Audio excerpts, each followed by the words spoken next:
again our work. Again, before entering in other details, have you any question for clarification? Any particular question which raised doubts, controversy? Unless you prefer that we will do the debate at the end. We'll do a debate, or you are obliging me to always talk. It's not nice from you. It's not nice. I will become tired. Huh? Anyhow, let's go. So we have seen that the tendency is towards considering that water government, in terms of how we produce water, how we use water, for which purposes, under which conditions, through which mechanisms of regulations, is considered to be a kind of a management of a commodity which is considered to be more and more rare, and therefore more and more an economic good belonging to the system which has become more and more market capitalist system, globalized. So this happened since the year 70s, where the process of globalization has been characterized by the opening of all markets, the mobility of all investments everywhere in each part of the world, where private corporations becoming bigger and bigger and bigger, so big not to fail or to be possible for them to fail. And this was a kind of guarantee for the existence, survival, and existence to monopoly of the market.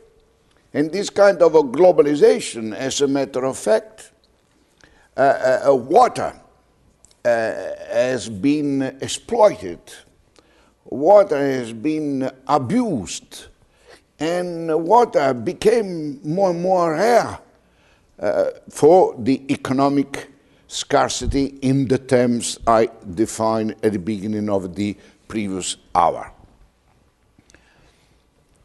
And it's important to have it in mind that we repeat to ourselves this concept.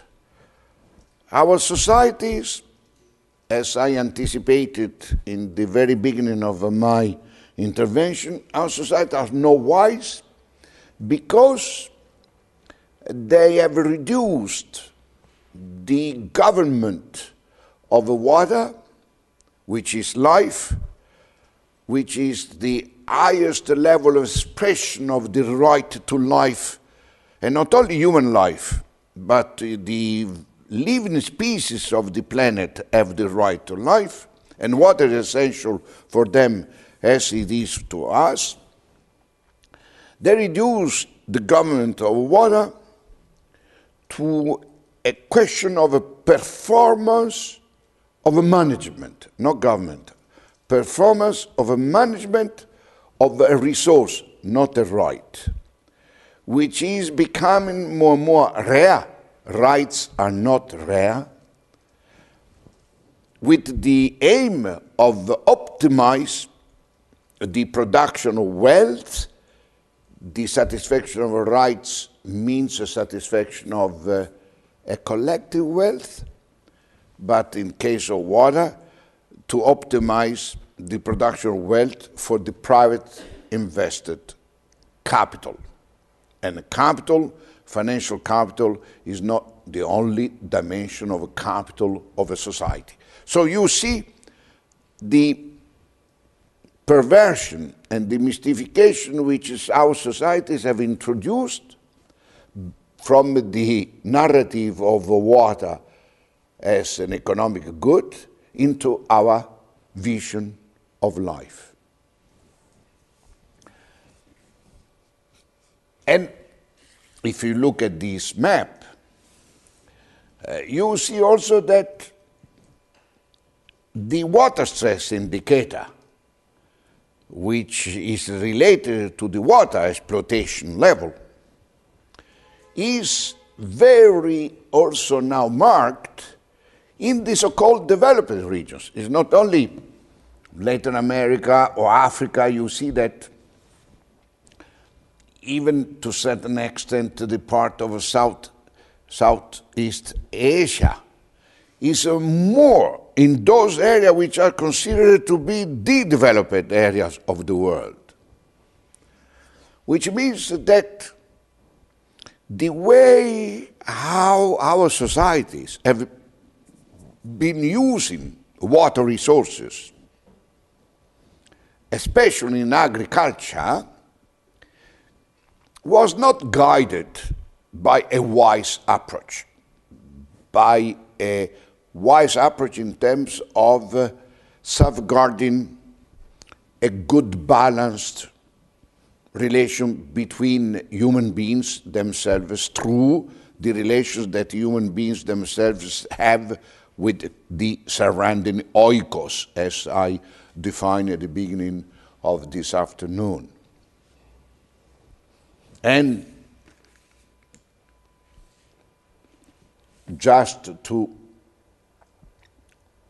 give you a very good example of the use of water in agriculture for irrigation, you see that you have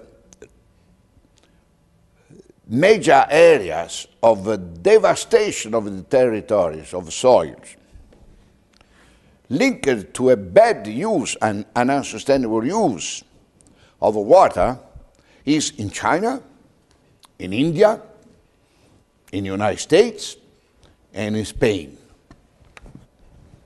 And these are the most critical areas where irrigation, in Spain, for instance, 80% of the water withdrawals are for irrigation, 20% for the rest.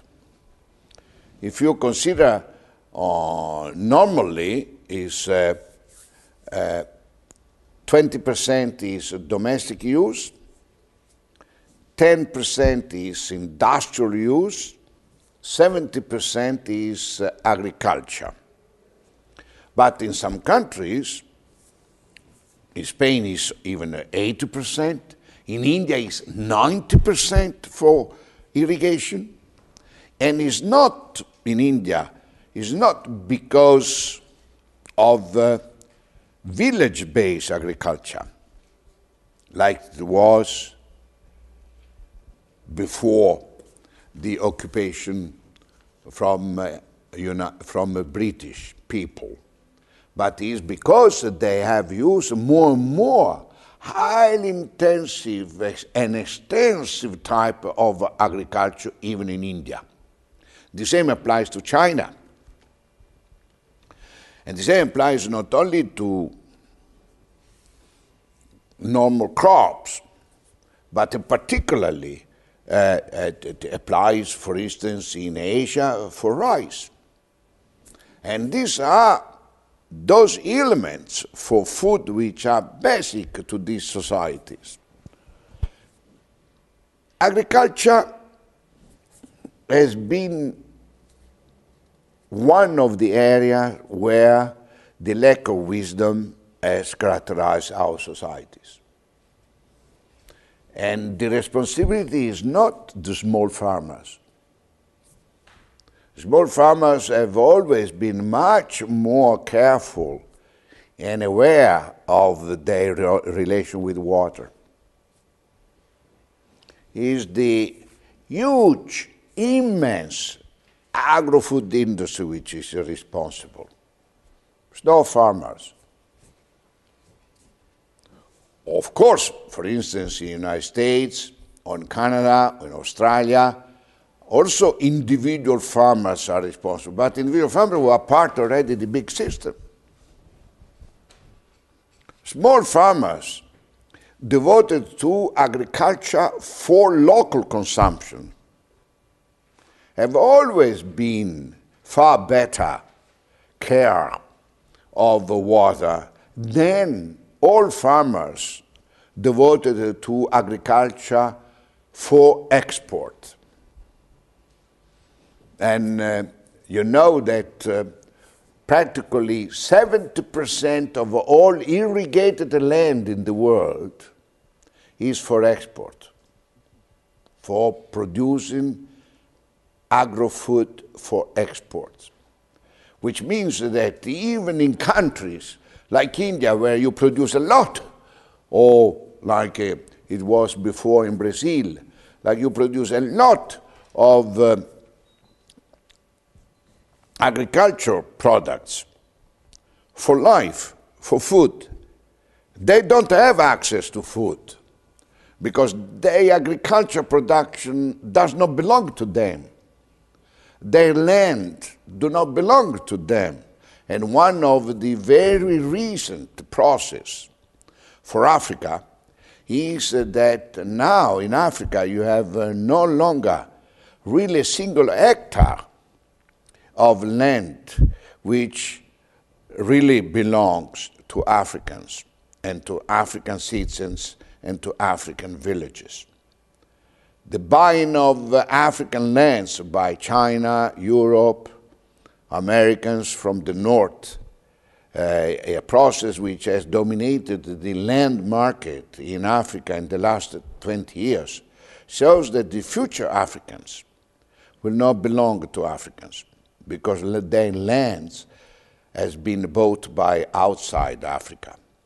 And one of the major responsibilities of the African local elites is that they sold their land of their Africa. And they will not get wealth from this. Like Nigeria didn't get wealth from, unless the elites, from oil exploitation. The exploitation of oil in Nigeria made rich Italians, French, British, Americans, not the Africans. So this is the story.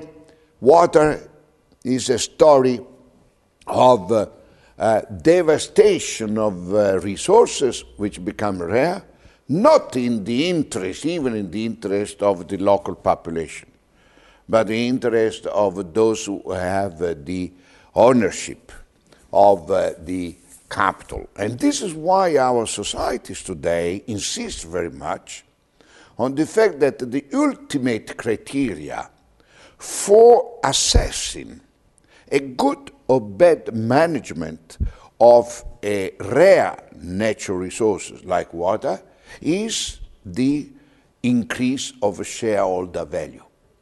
The increase of shareholder value since the beginning of the 70s has become the assessment criteria to evaluate any quality of and performance of management of resources, human resources as well as natural resources.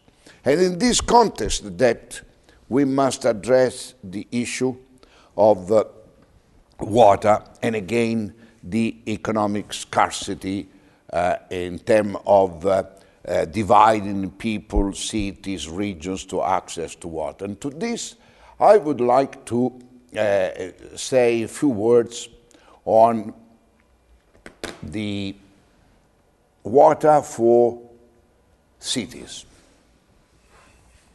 Today there are 1.4 billion people living in slums. We are 7 billion people, 1.4 billion live in slums, where yourself you would not let your cat to live because you would be afraid for your cat. Now 1.4 billion people live in slums. According to UN Habitat, the UN Nation Agency for Settlement,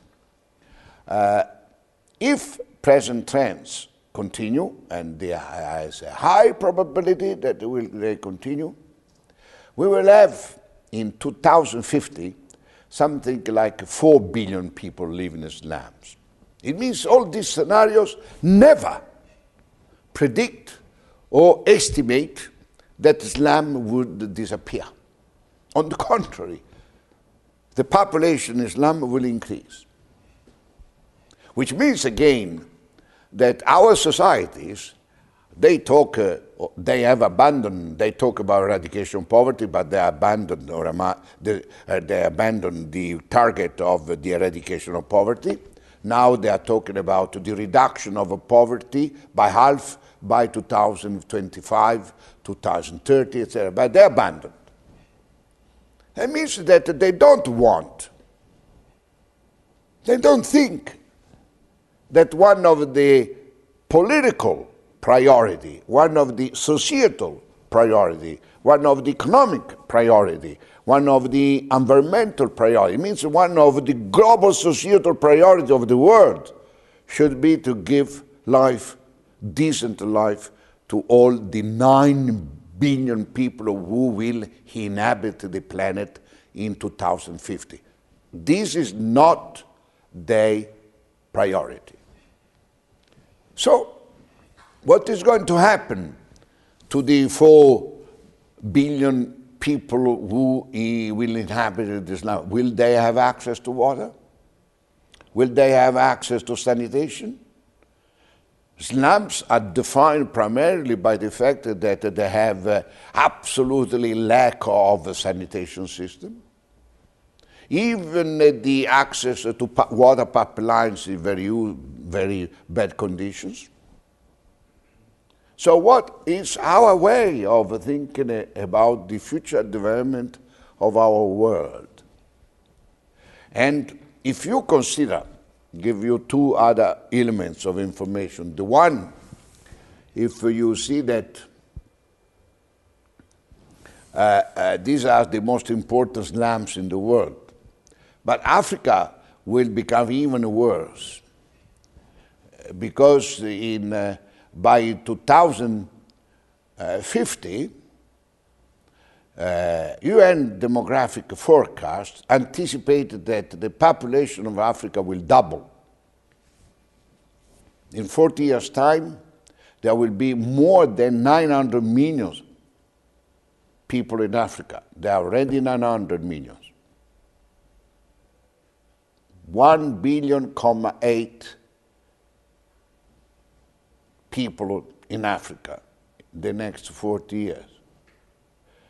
Lands have been bought by non-Africans. Oils will continue to be exploited in the interest of our non-Africans. Where will this 900 million more, we can call it the 1 billion bomb, where they will live in Africa? And what is even more important is that in the coming years, the population of refugees, because of so-called environmental factors, and amongst the environmental factors, the most important is water. The water refugees, the water migrants, today are considered among 200 million.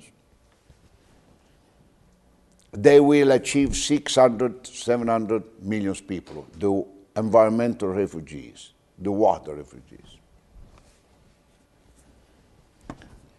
So, what does it mean under these conditions? The pressure by our societies towards the privatization of the management of the water services,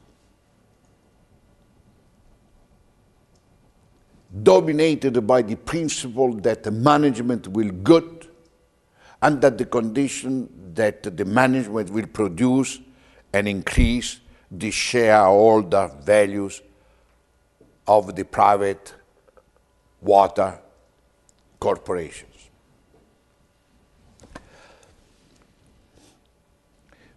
I promised, I anticipated that I would have said in the last part of my intervention that one example of unwise management of water is Europe. And is a good occasion to talk about it now. The water European policy has been heavily influenced by environmental preoccupations, environmental concern, because legally speaking, the European Union cannot interfere on water area which belongs to the primary member states' competencies. Therefore, Europe cannot legislate on water. And as a matter of fact, the only production of legislation which Europe has done is related to environmental issues.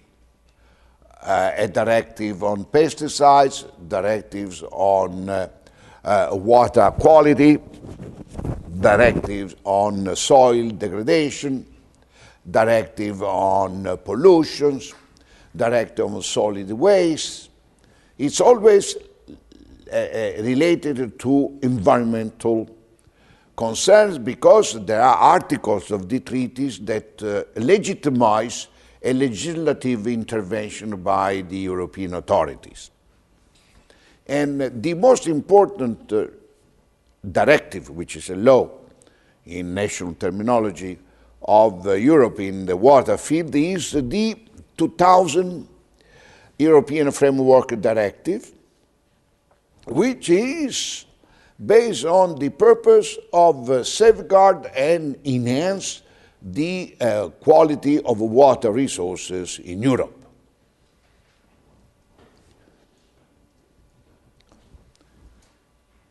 Legally, therefore, the European directives does not enter in the judgment or affairs of knowing to whom belongs water, if water is belonging to the state or is a common ownership. It does not interfere in the question of how water services are managed, if with a private corporation or is by public departments or public corporations, etc., etc.